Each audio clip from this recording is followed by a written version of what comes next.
작년이 본격적인 실수요 마켓이지 않습니까? 작년과 올해를 딱 뚜껑 까보니까 결국은 서울만 오르더라는 거예요. 그래서 이 시장의 선호가 이미 많이 바뀐 것 같고요. 초저출산을 반영하면서 서울 일극화 심리가 존재하고 추세적인 서울 강세가 수년간 있을 것 같아요. 그 사람들 마음속에. 근데 저는 이걸 이제 피크아웃 강세라고 부르고 있고, 이 피크아웃 강세가 사람들 마음속에 자리 잡았고요. 이게 정점을 찍고 나면은 그때부터는 이제 외곽에서부터 계속해서 주택 수요가 사라지는 모습이 나올 것 같은데, 이게 그때도 말씀드렸지만 소위 페이스 2단계로 가는 거다.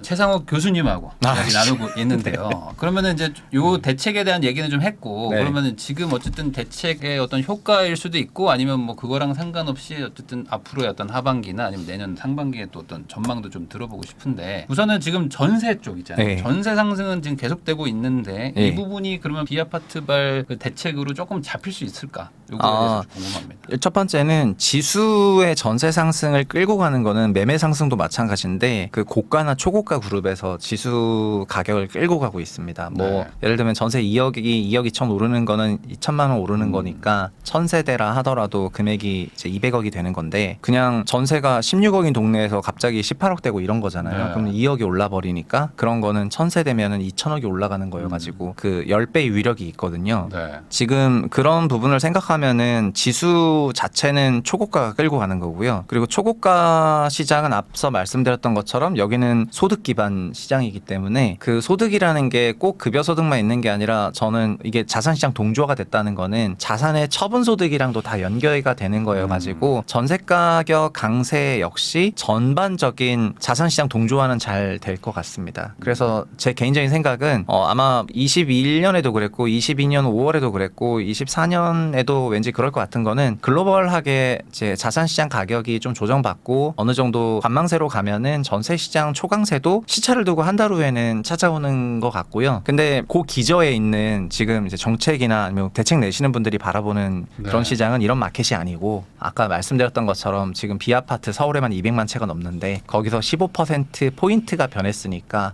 거의 한 18만 원 이상이 왔다 갔다 하고 있거든요. 네. 전세 사시다가 막 아파트 전세로 내몰려서 가고, 이게 소형 아파트 전세의 수급 밸런스를 깨지게 만들어가지고 소형 아파트 전세를 밀어 올린 거거든요. 그래서 이거는 지금 글로벌 자산시장 동조화랑 무관하게 그냥 한국 주택시장에 있는 미시적인 큰 원인이고, 이제 미시가 작다는 게 아니라 그냥 이제 요 시장 안에 수요 공급이 다르니까 네. 미시라는 말씀을 드린 건데, 그런 큰 원인으로 인해서 움직이는 거니까 저는 이게 연말까지는 돼야지 풀린다고 생각을 해왔어요. 22년 말부터 전세 사이가 심해졌으니까 2년 동안 임대차 계획을 전부 월세로 전환을 하는 흐름이 2년은 있을 거고, 그래서 올해 말 정도 돼야 풀리지 않겠는가 이렇게 생각을 하고 있습니다. 그 요즘에 저도 이제 느끼는 게 아파텔이라고 하는 거 있잖아요. 네. 아파텔은 어찌 보면 비아파트인데, 아파텔은 그래도 오피스텔보다는 조금 더 살기가 좋잖아요. 그렇죠. 평수가 그러다 보니까 커서. 매매는 안 되는데 네. 전세가 막 튀고 있어요. 전세가 막 튀더라고 이게 보니까. 네, 그게 비아파트에서 가장 대표적인 게 연립 다가구인데, 그 연립 다가구에서 전세 사기가 나는 그 연령대를 보시면 거의 대부분 다 30대거든요. 그래서 평균적으로 이제 신축에 대한 선호가 높은 그런 상황이니까 신축 주거지를 공급하는 게 아파텔이기도 해가지고, 요즘에는 그래서 마곡이 됐던 어디가 됐던 이제 오피스텔이나 아파텔의 전세 가격이 다시 올라간다는 그런 제보를 많이 하고, 실제로 그런 것 같아요. 그리고 거꾸로 연립 다세대 가격 같은 경우에는 올해 5월 7월 서울이 랠리할 때조차도 정말 하락 또는 횡보였거든요. 네. 그래서 수요가 빠져서 그런 것 같고, 이제 양극화가 많이 된 것 같습니다. 그래서 저는 매입 임대 사업이 어쨌든 신축 임대가 되다 보니까 네. 그래서 어느 정도 수요를 좀 잡아주지 않을까 이런 생각을 했던 것 부분이고요. 그래서 연말까지는 그래도 이런 분위기가 조금 이어질 것 같다, 그렇게 보고 있습니다. 그러면은 이번에 11만 원 무제한 매입 대책이 나왔으니까 이제 뭐 시간 조금 지나고 뭐 인허가 받고 이러려면 뭐 빠르면 한 내년 초 정도에는 어느 정도 좀 효과가 좀 나오겠다. 지수 전체를 보면은 이제 자산시장 동조화 관점에서는 저는 이제 미국 대선까지는 약간 그냥 관망이 있을 것 같고요. 아니면 빨라도 9월 10일 토론, 해리스랑 이제 트럼프랑 토론을 하니까 그때 아니면 11월 대선까지 조금 관망세가 있지 않을까 이런 생각이고요. 전반적인 자산시장이. 그리고 그 다음 글로벌 자산시장은 그 이후에 여러 정책에 따라서 또 방향성을 가지고 갈 거기 때문에 그 불확실성으로 인해서 연말 정도께까지는 좀 횡보하지 않겠냐 이런 생각이거든요. 그럼 당분간은 이제 말씀하신 것처럼 이제 전세 상승이 좀 있다 네. 그러면 네. 어쩔 수 없이 또 이제 전세 가격이 상승이 있으면 매매가 상승이 또 있는데, 올라갈 수밖에 없다.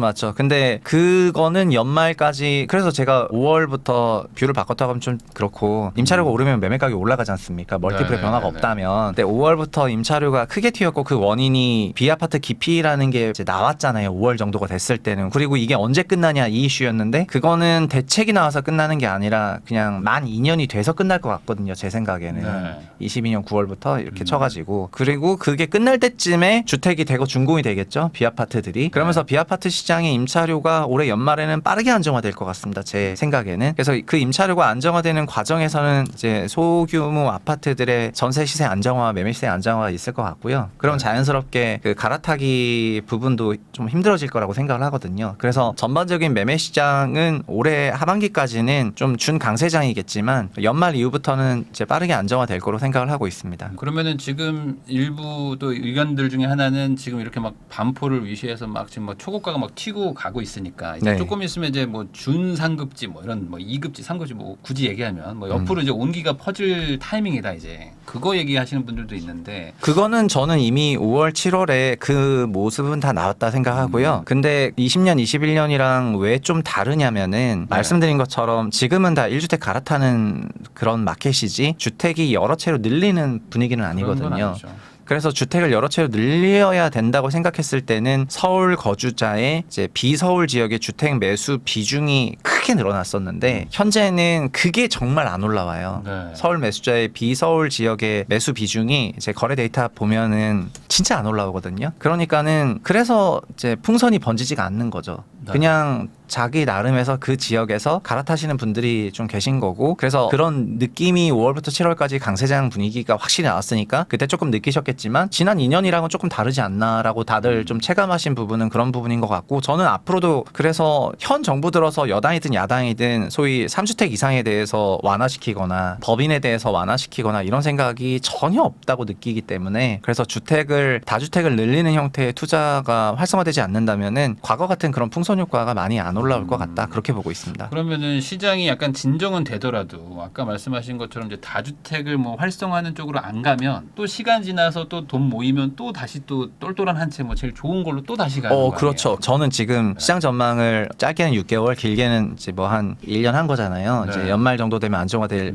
거고요. 근데 그 기저에 더 장기적인 부분 제가 채널에 나와서 막 피카우도 얘기하고 했는데 향후 3년이나 5년 정도를 보면은 그 수도권 과잉 과밀화, 이제 서울 일극화에 대한 그런 사람들의 선호 이런 게 큰 영향을 미칠 거라고 생각을 하고 있습니다. 지금은 그게 거의 대세적인 예, 어떤 그게 마인드니까. 오직 20년과 21년에 잠깐 드러나지 않았을 뿐이에요. 그러니까 사실은 16년부터 시작한 그 강세장은 이제 서울 강세장이었는데 그게 20년, 21년에 19년도 12, 16 규제, 그다음 여러 투기과열 규제, 토지거래 허가제, 그리고 뭐 키 맞추기 뭐 등등 여러 가지 이유가 됐던 그런 것들을 통해서 2년 동안 잠깐 안 드러났고 22년 금리 인상기랑 이때는 좀 티가 안 났지만 작년 실수요 마켓으로 작년이 본격적인 실수요 마켓이지 않습니까? 작년과 올해를 딱 뚜껑 까보니까 결국은 서울만 오르더라는 거예요. 그래서 이 시장의 선호가 이미 많이 바뀐 것 같고요. 초저출산을 반영하면서 서울 일극화 심리가 존재하고 돈이 생기면 서울 주택을 사고 그리고 지금은 구매력 있는 여성 가구들에게도 물어보면은 오히려 저는 경기도가 아이 키우고 살기에는 굉장히 좋다 생각하는데 현재의 구매력 있는 여성 가구들 입장에서는 이제 출산 생각이 없으니까 서울에 거주하겠다 이런 생각이 오히려 경기도가 자기랑 그게 안 맞으니까 갈 이유가 없다 이런 생각들을 많이 하시거든요. 그런 걸 보면은 추세적인 서울 강세가 수년간 있을 것 같아요. 그 사람들 마음속에. 근데 저는 이걸 이제 피크아웃 강세라고 부르고 있고 이 피크아웃 강세가 사람들 마음속에 자리 잡았고요. 이게 정점을 찍고 나면은 그때부터는 이제 외곽에서부터 계속해서 주택 수요가 사라지는 모습이 나올 것 같은데 이게 그때도 말씀드렸지만 소위 2단계, 페이스 2단계로 가는 거다. 근데 그거는 더 긴 얘기니까요. 그래서 6개월 얘기나 1년 얘기는 오히려 좀 더 나름 명확한 부분이 있는데 그 이상을 놓고 봤을 때는 그 사람들 마음속에 자리 잡혀버렸던 도로 가든 뭐로 가든 일단 무조건 서울로 가야 되겠다. 막 이런 생각들, 그런 생각들이 시장을 많이 바꿔놓을 것 같습니다. 왜 제가 이걸 여쭤보냐면은 이제 부산이나 이런 대도시들은 소위 말하는 서울 사람들이 사줄 만한 그런 좀 매력적인 그런 외지인들한테 매력적인 그런 아파트들이 지금 약간씩 막 튀는 부분들이 좀 있거든요. 네. 그러다 보니까 지방도 다시 살아나는 거 아니냐라는 얘기를 하시는 분들도 있어요. 근데 이게 그거는 아닐 것 같다. 뭐 이렇게 네. 보시는 거죠. 그러니까 네, 일시적인 현상인 것이다. 네. 그러니까 지금도 서울에서 지방 광역시 5대 광역시를 매수하는 구입자 비중이 전체의 3% 정도가 돼요. 네. 이게 역대 최저 레벨이에요. 그러니까 안 사는 건 아닙니다. 사긴 사세요. 3%라면은. 근데 지방에서 서울 부동산 매입하는 건 아시겠지만 뉴스버 엄청 높아요. 다 나오는데 평균이 20%고 많을 땐 30 갔었고 지금은 좀 떨어져서 22% 정도 되거든요. 그러니까 10몇 프로까지 갔다가 올라와서 요새 막 외지 원정 매수 많다 하지만 장기 평균으로 보면은 많은 건 아니고 늘 그냥 20% 정도인데 서울에서 지방을 매입하는 비중은 거의 최저 레벨이죠. 그러니까는 서울에 용기 있는 사람들은 가서 사시는 거죠. 네. 가서 사시는 거고 뭐 이제 2주택까지는 해주니까. 네, 그런 용도가 있어서 사시는 거는 맞는 것 같은데 2017년부터 소위 21년까지의 그런 분위기는 아니거든요. 그런 이유는 자연스럽게 사람들 마음속에 그게 좀 각인이 된 것이 아닌가. 출산율이나 여러 가지 부분이 그렇게 생각하고 있습니다. 그래서 사실 이 다주택자를 풀어줘야 지방이 살아난다 뭐 이런 얘기도 있는데 지금 그쪽을 풀지 않는다면은 반대로 지방은 좀 쉽지 않다 이렇게 봐야 되는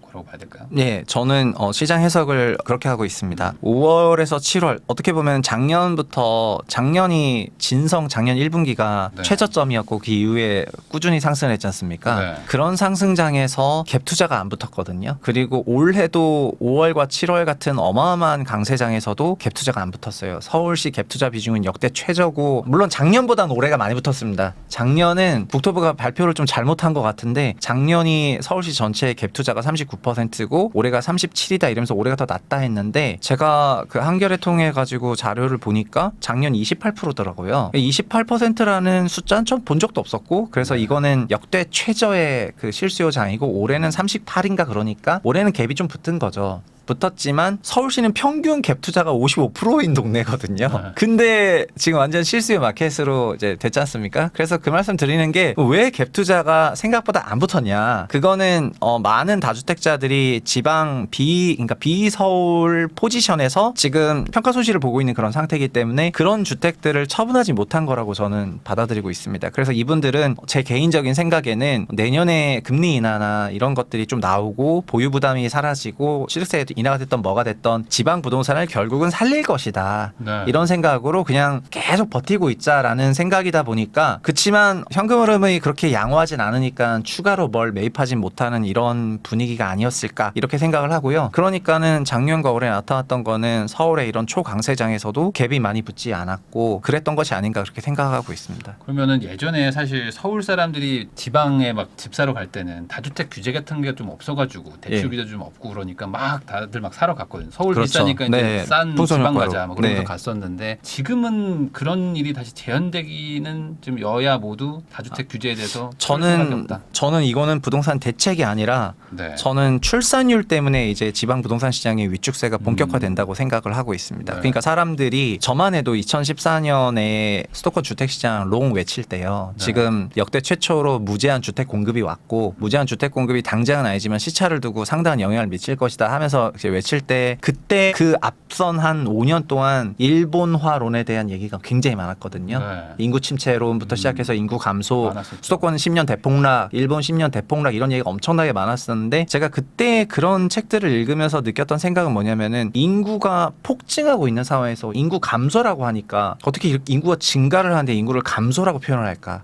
이제 그런 부분에서 의문이 있었고 뭐 그다음에 성장률도 어쨌든 그때는 짱짱한 성장률이 나왔거든요. 근데 요즘에 제가 피크아웃을 쓰니까 많은 사람들이 막 이제 그때를 생각하시면서 하시는 것 같은데 지금 인구가 1년에 20만 명씩 줄고 있어요. 그리고 지방광역시 같은 경우에는 말할 필요도 없고요. 물론 그럼에도 불구하고 실질 성장률이 플러스니까 주택의 매매 수요가 이제 충분히 살아있는 건데 그런데 결국 총인구가 감소하고 인구 감소도 크지만 고령화 사회가 너무 빨리 돼버리면은 네. 그 수요와 선호가 크게 바뀔 가능성이 있거든요. 그래서 그런 큰 변화가 있을 수가 있으니까 조금 조심하자라는 그런 생각을 가지고 있는데 현재는 2010년대랑 조금 다르다는 겁니다. 근데 이런 인식 변화가 왜 생겼냐? 이젠 뭐 삼척동자도 알고 있는 한국이 출산율 0.7명이라는 걸 이제 다 알고 그 의미도 이제 알지 않습니까? 종전에는 모르시는 분도 많았어요. 그래서 21년부터 소위 슈카 파월드님을 위시해가지고 출산율을 계속 얘기를 했고 이게 지금 엄청나게 바이럴이 되면서 정치에서도 나서가지고 막 출산율 얘기하고 모든 커뮤니티가 얘기를 하니까 이제는 사람들 마음이 완전 달라진 거죠. 그래서 17년, 21년에 21년엔 그래도 제로금리는 영원하다 이런 뭔가 네. 그 메타라도 있었어요. 제로금리 영원하다. 앞으로 인플레이션은 절대 없다. 그러니까 뭐 돈을 전쟁처럼 찍어내서 MMT 해가지고 인플레이션을 만들어야 된다 막 이러면서 오만 그런 논리를 펼쳤었는데 이젠 그것도 아니라 금리는 그냥 순환하는 거고 경기는 이제 순환을 하는 거고 그리고 인구는 우리나라가 그 사이 보니까 이제 출산율 박살났고 그다음에 이게 수도권 과잉 과밀의 그 원인이라는 걸 다 알고 있기 때문에 이런 상황에서 서울 사람들이 막 지방에 5대 광역시를 가서. 가가지고 적극적으로 갭 투자를 하면서 매수할 그런 분위기인가 뭐 물론 영원한 건 없지만 현재 분위기는 그런 게 좀 아닌 것 같습니다. 어떤 그 흐름을 거스르기에는 이제 사람들이 뭐 정책으로 아무리 밀어줘봐야 네. 할 가능성이 높다. 네, 그럼 또 요것도 한번 좀 여쭤보겠습니다. 그 어쨌든 최근에 이제 금융자산 시장이 뭐 폭락을 한번 하고 그다음에 이제 뭐 어이쿠 한 다음에 약간 좀 회복세를 좀 보이고 있는 것 같기도 하고요. 맞습니다. 근데 또 한국은 또 약간 좀 지지부진한 것 같기도 한데 네. 어쨌든 이번 사태 때문에 올 게 왔다 하면서 이제 오히려 지금 금융 위기설 뭐 이런 것들도 막 있더라고요. 이제 본격적인 경기 침체 뭐 이런 얘기들도 있고 댓글들도 그런 게 많이 달려요. 이제 하반기부터 이제 엄청난 침체가 올 것이다. 이 부분에 대해서는 이제 애널리스트여셨으니까 네네. 어떻게 보세요? 이 부분? 미국을요 아니면 한국을요? 미국도 그렇고 뭐 세계 경제 전반적인 어떤 분위기. 그러니까 일단은 먼저 전제하고 넘어가야 되는 게요. 네. 실제 경제하고 자산 시장은 되게 다르거든요. 그러니까는 선반영. 뭐 여러 가지 선반영할 때도 있고 네. 후반영할 때도 네. 있고 그러니까 어떨 때는 bad is bad인데 나쁜 지표가 나오면 나쁘게 반영하는데 어떤 때는 또 bad is good으로 반영하거든요. 네. 어저께도 그런 거였어요. 그냥 제조업 PMI가 좀 생각보다 낮게 나오니까 PPI가 생각보다 낮게 나오니까 그럼 금리 인하 기대감 빡빡 올라가면서 어제 이제 미국 증시가 큰 폭으로 상승했는데 오늘은 또 CPI 있고요. 그래서 이런 거를 어떨 때 해석할 때는 그냥 bad is bad, bad is good 해석하니까 그냥 보다 보면 어떤 생각이 드냐면 그냥 자기 마음대로 해석하고 그다음에 이제 갖다 붙이는 저는 10년 정도 일하면서 그런 생각을 많이 했는데 가격이 움직이고 나면은 해설이 달라붙는 거지 네. 전망이 가격을 만드는 건 아니거든요. 그리고 많은 경우에 가격이 또 전망을 만들어요. 그냥 강세로 가고 있으면은 강세로 갈 것이다. 약세로 가고 있으면은 약세로 갈 것이다. 이런 케이스를 굉장히 많이 봐서 그래서 저는 실질 경제하고 자산 시장은 일단 굉장히 구분해서 봐야 된다 생각하고요. 실질 경제는 그 경제도 뜯어보면은 지표 경제가 있고 또 체감 경제가 네. 있다고 생각을 하거든요. 근데 우리나라 원래 지표 경제는 나쁘지 않죠. 한국만 하더라도요. 네. 올해 어쨌든 1분기는 1.3% GDP 성장률이 있었고요. 그리고 2분기는 마이너스 0.2%가 있었습니다. 근데 QOQ니까 한국의 GDP는 미국이랑 달라서 분기를 발표하고 그냥 러프하게 곱하기 4를 하면 되는데 1Q가 너무 높다 보니까 2분기가 마이너스 0.2가 나온 건데 2분기 마이너스 0.2, 3분기, 4분기 생각해 보면은 올해도 2%대 성장은 나올 것 같거든요. 그리고 지난 3년을 보면은요. 많은 사람들이 성장률을 이제 실질 성장률로 보시거든요. 실제로도 실질 성장률로 보시는 게 맞지만 우리 삶의 상당 부분은 명목 가격으로 구성이 되어 있습니다. 예를 들면 집값이 15억 하던 집이 14억 가면 1억 빠진 거고 2년 지나서 16억 되면 1억 올랐다. 이렇게 네. 생각을 하거든요. 명목으로. 그 연봉도 5천만 원 받다가 이번에 5,500 받으면 500만 원 오른 거지. 물가 상승률 2%를 차감하면은 그게 100만 원이니까 뭐 그렇게 생각 실질 안 연봉 하죠. 400만 원만 올랐다. 이렇게 생각 안 하거든요. 그러면 한국도 명목 성장률로 보는 것이 네. 실제 경제 사이즈가 어떻게 됐는지를 이제 보는 게 맞거든요. 실질은 그 명목 성장률에서 이제 물가 상승률을 차감한 부분이니까요. 네. 근데 우리는 지난 한 3년간 물가는 계속 2%대 거의 3 나올 네, 때도 3에 있었는데 가까이. 실질은 늘 2% 나왔다는 거는 명목은 늘 5%가 올랐다는 거고요. 아주 단순히 얘기하면 물가가 5%씩 계속 가격이 찍혔다는 거죠. 명목이요? 네. 맞아요. 이게 제가 그 22년 하락장에서도 한 3, 4년간 이런 장기가 갈 거라고 얘기를 했을 때 그때 어떤 생각이냐면은 명목으로 우리나라는 여전히 4, 5% 올라오거든요. 그러면은 고점비 20% 조정이 나왔고 내가 PIR이 너무 높다 하더라도 4년 정도 지나면은 내 소득은 명목 기준으로 20% 올라 있는 겁니다. 네. 그러면은 그때는 과거에는 비쌌지만 지금은 싸지게 되는 거고 그래서 21년 기준으로 그래도 21년 가격은 정말 말도 안 되는 가격이지만 지금 벌써 3년 지났지 않습니까? 3년간 15% 올랐어요. 자, 전체 소득이 1.15배가 됐으니까 그때 21년 가격 지금 3년 지나서 15% 소득이 오른 상태에서 말도 안 되냐? 비싸지만 말도 안 되는 레벨은 아니게 되는 거거든요. 마찬가지로 1년 더 지나면은 또 명목으로 올라 있을 거니까 이러면서 시차를 두고 2008년 금융위기가 나서 13년 정도 됐을 때 6년이 지났지 않습니까? 그럼 명목으로 거의 한 30% 이상 소득이 올라온 상태에서 6년 전 가격을 보니까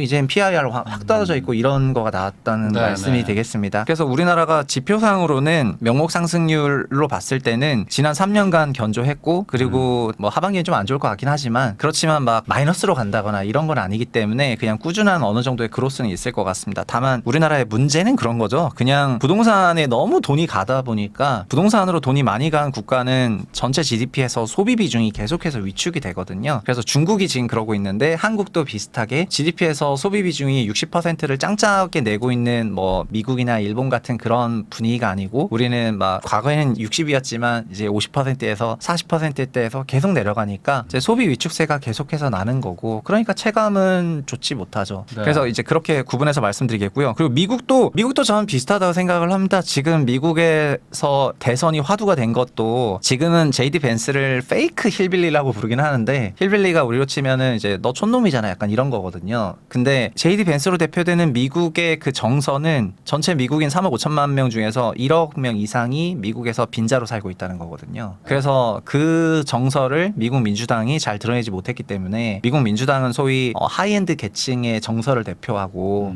그 다음에 막 너무 고상하고 고귀하게 놀다 보니까 실제 삶은 퍽퍽한데 그런 삶을 대변해주는 사람이 없었고 오히려 그 제이디 벤스의 힐빌리를 보시면은 거기에서도 그런 얘기가 나오거든요. 공장을 없애겠다고 하는 그 민주당 주지사가 있는 지역에서 트럼프가 이제 16년에 딱 트럼프가 대선을 하면서 뭐라고 하냐면은 너 그 공장 없애버리면은 그냥 바로 감옥 갈 줄 알라고 이래가지고 그 공장이 잔류를 하고 그러면서 노동자 일자리가 보존됐던 그런 대목이 나오거든요. 그래서 그러면서 공헌하고 나타난 건데 미국의 실제 지표가 아닌 그런 경제 상황은 저는 상당한 양극화 침체가 거의 임박했다고 개인적으로 생각을 하고 있습니다. 다만 지표들이 매달 발표가 되고 매주 발표가 되면서 지표를 기반으로 거래를 하는 자산 시장은 그거랑은 상관없어요. 근데 어느 순간 뭐 상관이 있기도 하고 없기도 하겠지만은 지금은 그냥 지표 보면서 거래하고 알고리즘 보시 거래하니까 저는 8월 5일에 특히 그걸 많이 느꼈는데 그냥 금융 자산 시장이 나중에 좀 상당한 이제 높은 변동성을 우리한테 줄 수 있을 것 같아가지고 지금은 조금 비중을 줄여놓는 게 낫겠다 이런 생각을 하고 있습니다. 결국에 지표와 실질 경제가 뭐 중간에 뭐 벌어질 수는 있지만 현실을 뭐 아예 그냥 완전 차이나게 갈 수는 없는 거잖아요. 결국엔 나중엔 또 이제 동조화가 되는 거 아니겠습니까? 네, 되는데 저는 그 말씀 드리고 싶은 게 고잉 인피니트라는 책 보면은 그게 미국의 암호화폐 거래소 중에 가장 큰 사기 사건이었던 FTX 사건을 다루는 건데요. 그 책은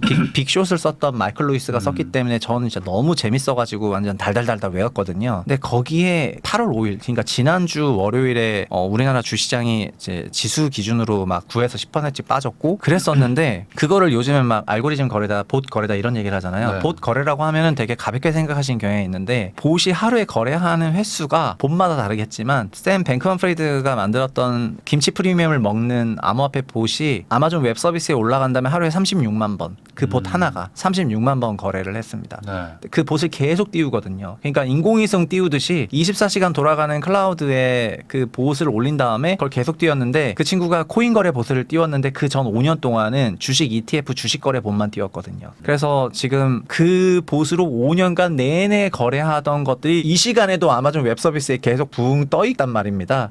그래서 그런 것들이 봇이 거래 어떤 패턴을 증폭시킬 수가 있어가지고 요즘의 분위기가 어떤 분위기냐면은 이제 저처럼 좀 시장에 매일매일 이제 그런 걸 보는 입장에서는 진짜 별것도 아닌 지수 가지고 막 끌어올려버리고 정말 별것도 아닌데 이제 막 밀어버리는 걸 보면은 그냥 알고리즘 진짜 한 방향으로 어마어마하게 작동하는구나 이런 생각을 많이 하고 있고요. 저는 그래서 지금은 이런 생각, 이런 느낌을 아까 서울 부동산 시장이 동조화됐다 말씀드렸지 않습니까?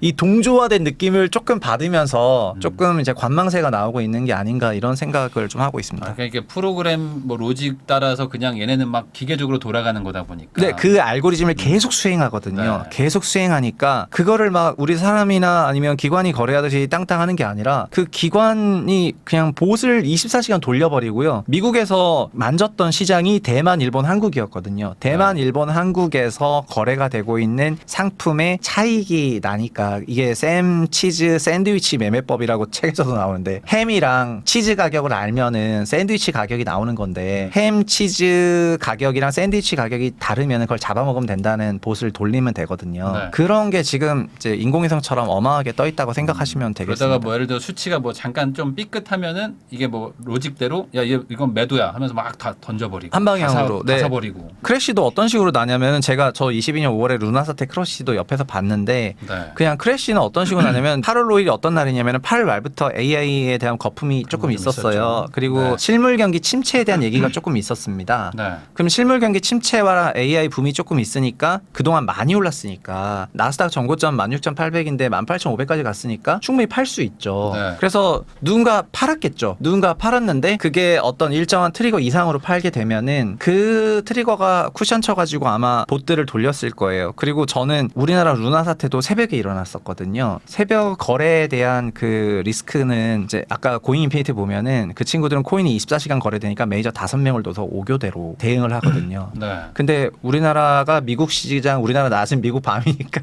네. 이제 미국인들 자는 시간에 자기네가 돌려놓던 봇이 그냥 한국, 대만, 일본에서 이제 초토화가 된 것 같고요. 지들이 출근한 다음에 하고 이제 좀 손을 봤겠죠. 그러니까 나스닥 시장은 잠잠하더라고요. 그래서 제가 그래 지금 미국인들이 출근했겠지. 그리고 이제 좀 손을 봤겠지. 그래가지고 그날 그거를 경험을 하고 나서 제가 루나 사태 또 옆에서 본 입장에서는 시장 진짜 이상하네 이런 생각이 들어가지고요. 아마 그 느낌을 많은 분들이 받으셨을 거라고 생각하고 그래서 좀 피해 있자. 네. 좀 기다려보자. 뭐 어떻게 될지 모르니까 그런 생각을 하시는 것 같습니다. 그거를 막 엔캐리로 이제 내러티브를 짜신 것 같아요. 그냥 사실 요즘에 그 아까 말씀하신 어떤 알고리즘 매매 거래가 뭐 엄청 크잖아요. 비중 자체가. 네. 실제로 인간이 하는 것보다도. 네. 네, 그러다 보니까 이제 막 그렇게 확 휩쓸리기도 한다. 그러면 결과적으로 지금 경기 침체라든지 뭐 이런 거에 대한 좀 거는 좀 과도한 걱정인 건가요? 아니, 이게 저는 실제로 경기 침체는 온다. 거의 있을 거라고 생각은 하고 있습니다. 근데 경기 침체가 있다 손 치더라도 자산 시장이 반드시 침체하느냐 그런 거에 대해서 늘 직관적으로 연결되지 않더라 이런 말씀입니다. 왜냐면 요즘에 또 그런 것 때문에 금리 인하에 대한 것도 0.25가 아니라 0.5 내려야 된다 뭐 이런 얘기들 막 네, 하고 그러니까 있잖아요. 그러니까 금리가 좀 제약적이다, 금리가 네. 완화적이다 이런 판단을 할 때는 늘 경기랑 연계해서 판단하니까 만약에 침체가 오더라도, 그러니까 이게 소프트 랜딩 이제 하드 랜딩이 어쨌든 보더라도 그리고 어느 순간부터 저 개인적으로는 그냥 이건 딴 얘기인데 주시장 무너지는 게 경기 침체라고 미국인들이 받아들이고 있는 것 같거든요. 실물 경기 무너지는 게 아니고. 네. 그리고 한국도 부동산 시장 무너져야지 침체로 받아들이고 이제 PF나 이런 실물 부동산 시장은 완전 준침체인데 침체라고 못 느끼는 것처럼 올해 5월, 7월에 그래서 자산 시장이랑 실물 시장이랑 완전한 상당한 이제 인식의 괴리가 있는 것 같고요. 다만 제가 말하는 침체는 경기 둔화는 거의 경기 둔화 확률은 좀 높아 보이고요. 경기 둔화에 따라서 그러면은 금리나 이런 부분도 조정이 될 텐데 그게 어느 정도 레벨로 조정이 되냐에 따라서 또 완화적이냐 또 약간 여전히 좀 규제적이냐 그런 또 판단을 내려야 되는 거니까 자산 시장은 또 상이한 그런 영향이 있을 거다 이렇게 보고 있습니다. 지금 미국에서는 뭐 9월에 0.5 이상 내리겠다 뭐 이런 거에 대한 거에 대부분 뭐 동의하고 있는 그런 분위기로 보이던데. 네, 그건 이제 시장 컨센서스가 0.5 내렸으면 좋겠다. 이게 100% 반영이 돼가지고 한 거죠. 이제 연준이 실제로 0.5를 내리는지는 봐야 되겠죠. 근데 0.5가 아니라 만약에 미국이 침체라고 하면은 아마도 중립금리 레벨인 3%대까지 확 내려가야 될 더 거예요. 빨리 내릴 수도 있죠. 네, 맞아요. 근데 그런 의사 판단을 내리기에는 어쨌든 제 개인적인 생각엔 미국은 이제 후행해서 대응할 것 같거든요. 그러니까 선제적, 보험적, 예비적 그런 금리 결정이 아니라 이제 파월 체제에서는 늘 후행적 대응을 해왔기 때문에 그리고 지금 연준이나 미국 재무장관 옐런 파월 그 콤비가 어쨌든 지금 미국 민주당 대선을 위해서 뭔가 열심히 노력하고 있다고 생각하면은 9월엔 인하가 당연히